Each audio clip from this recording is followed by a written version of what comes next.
ధనురాశి వారికి దేవగురువైనటువంటి బృహస్పతి జూన్ 2వ తారీఖు దగ్గర నుండి అష్టమ స్థానంలోకి సువర్ణమూర్తిగా సంచరించబోతూ ఉన్నారు. మరి ఏం పగబడతాయో గ్రహాలు మరి నాకు తెలియదు, కానీ ధనురాశి వారిలో చాలామంది శని జయంతి పూట కూడా చాలా ఇబ్బంది పడ్డటువంటి సందర్భాలు నేను చూశాను.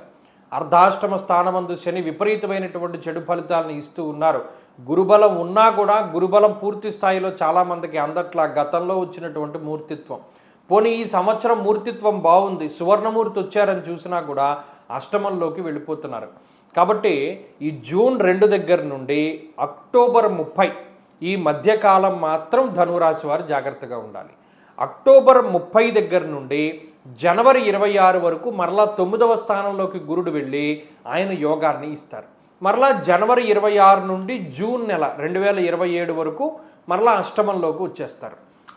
ఈ అష్టమంలోకి గురుడు వచ్చినప్పుడు మరీ ముఖ్యంగా మీ రాస్యాధిపతి గురుడు అష్టమ స్థానంలోకి వెళతారు. అష్టమం ఆయుస్థానము, అలాగే మర్మస్థానము.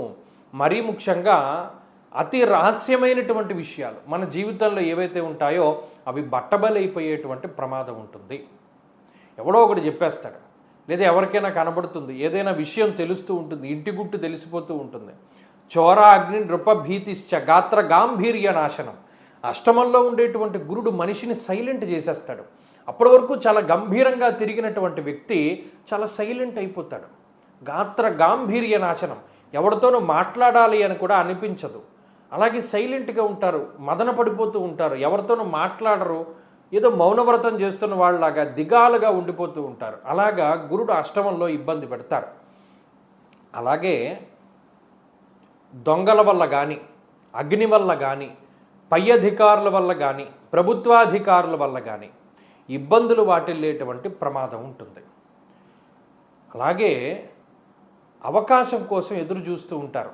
మనకి ఏదైనా ఒక అవకాశం రాకపోతుందా, మనల్ని మనం నిరూపించుకోలేకపోతామా, లేదా మన శక్తి సామర్థ్యాలు మనకు తెలియకుండా పోతాయా, లేదు ఎవరైనా ఒక చిన్న సహాయం అందించలేకపోతారా అనేటువంటి స్థాయికి వెళ్ళిపోతారు. అంటే మీ మీద మీకు సెల్ఫ్ కాన్ఫిడెన్స్ తగ్గిపోతూ ఉంటుంది.